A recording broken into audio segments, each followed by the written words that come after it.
It may be a week into January, but I'm finally done. So that's all that matters.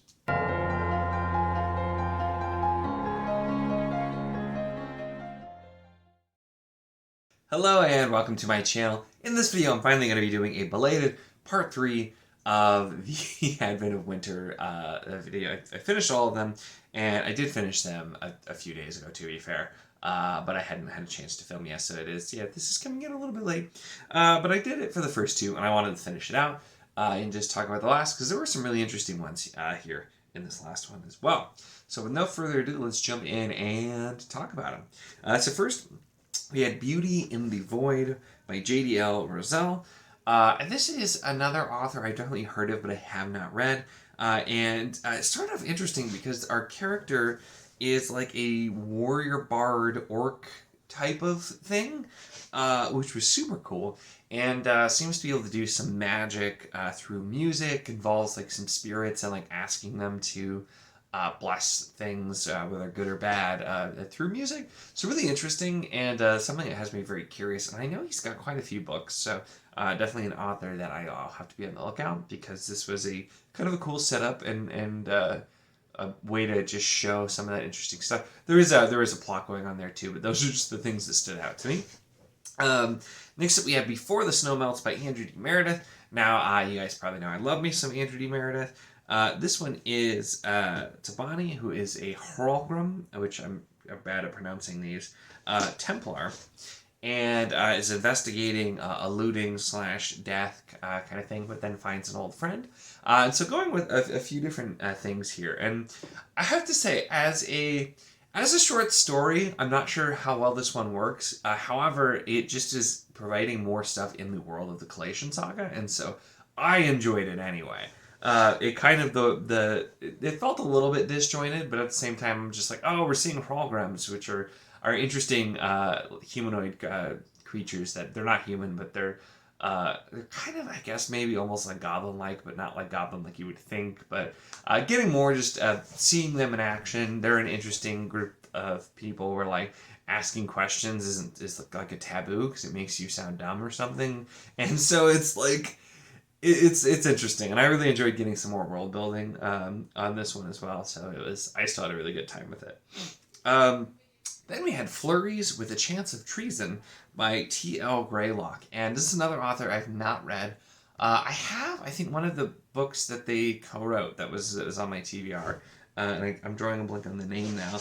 But this one immediately was really interesting and pulled me in. We're looking at war, politics, and the weather.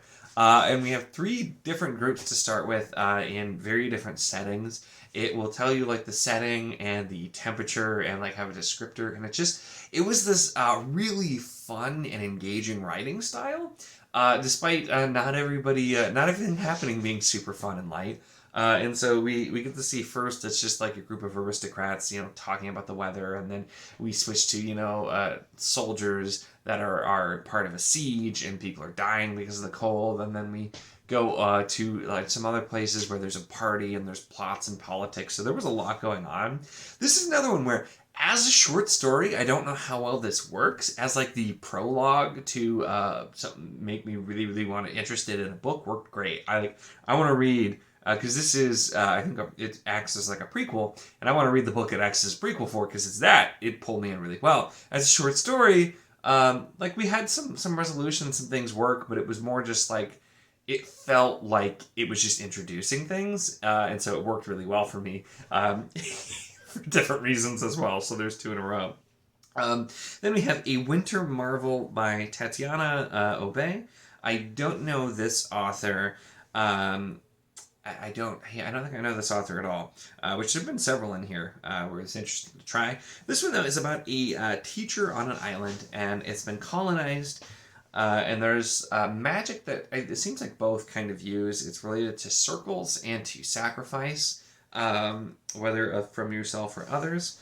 And the base plot seems to be the colonizers, for some reason, want winter, and it's not really explained why.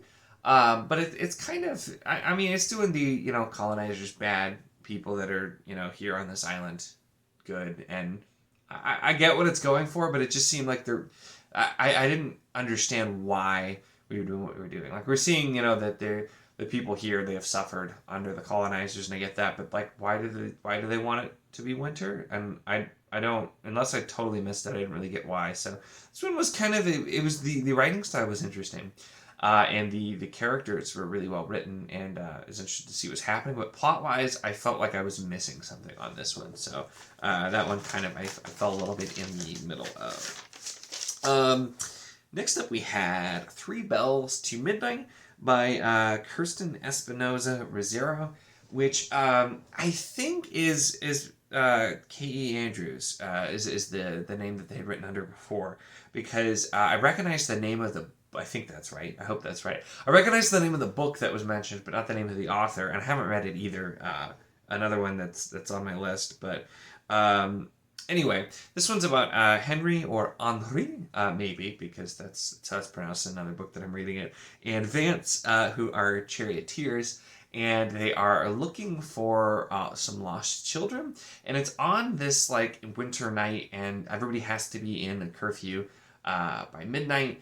And there's talk about there's mal spirits that might be out and about, and it's this written with this just such a mysterious kind of way. I'll note too that this one I think a lot of people was one of their favorites, if not their favorite, and I see why after getting to it, because so interesting the way that it's written, and its things are done in this really understated way too, and this really kind of vague, but in a really fantastically well done way, so that we're not sure what's going on fully, what to believe as we go, and this is happening. All we know is there's somebody out there who's been hurting children, and several children are missing, and they're trying to find them.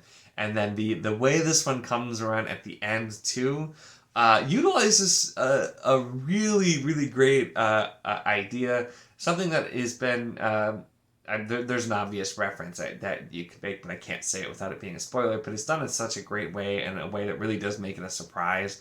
Fantastically written here, and definitely another one. I will most certainly be keeping an eye out for this author, and working on reading some of their stuff that was probably already on my list anyway. So there's yeah, really, really interesting to see more there. But this one was just really, really great. And then next we had The Blood That Burns in the Winter Snow by Ryan Cahill. And I this one is about Fars, who is a family man now, but he used to be a killer, and now his past is going to catch up with him. So I mean, he's Liam Neeson and or any other action hero. I'm starting to see a pattern here with Cahill. But it was fine. Nothing groundbreaking by any means, but it was fine. Which yeah. Moving on. The Spirit of White Knight by Kian Ardalan. This is another one where I know I've heard of this author, but I have not read any others. Is that the 11th cycle maybe? I should have looked these up before, and when I'm pretty sure it said at the end what they'd written, and I've just forgotten. It's been a few days. But anyway, have not read this author. I feel like the name sounds familiar though, and the prose was really interesting. That was the thing that stuck out with to this one the most, is the prose and the writing style felt very unique, and so I'm really I would be really curious to read a full length work from this author, because the writing style was very different. And it can be really, really interesting trying out different writing styles. And so that's what really stood out. But this one is Kareem, who, I wrote down notes, but I originally, when I was reading some of these, I put it into my phone, into my notepad, and my phone autocorrected this to Korean instead of Kareem. So I had to fix it. But Kareem is a distraught mother as she's waiting for her son to return home. He had gone off adventuring and he was supposed to be back, but it doesn't appear to be coming. And she hears a voice and kind of starts wandering off to try and find her son. And also one where I would not have quite expected where this went, and it went into some different ways thematically that I was expecting as well. So this one was, I don't really even know how I felt about it. It was so unique, and I was really interested, and it's something that has me curious to read more. But my strongest feeling here was just like, that's different, and that's kind of unique, and so I'm curious to try more too. If you've read this author, let me know too, and all of these authors, because a lot of these I have not read. And then next up, or last, we have The Last Page by Quenby Olson. And this one, also an author, I don't know this author at all.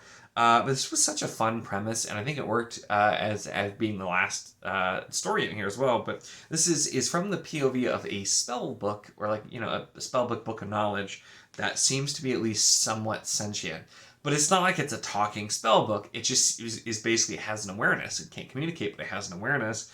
And it is watching as it seems like it's being prepared to be passed down to the next generation, although not necessarily in the best circumstances. And it was just so different in a really good way too. And seeing it and the talking and what it's witnessing, which was really interesting, but also just the way it was done and yeah, fun time with this. This seems like one of those really interesting types of short stories, and a thing where like you couldn't do a whole novel with this, but as a short story, it's such a cool idea. And so that's where I've over my life I've been pretty hit or miss with short stories. I feel like, but I've tried a lot of good ones. In this overall, there were a lot of really good ones here as well. So I really enjoyed this overall. Going through this, it was a really fun time.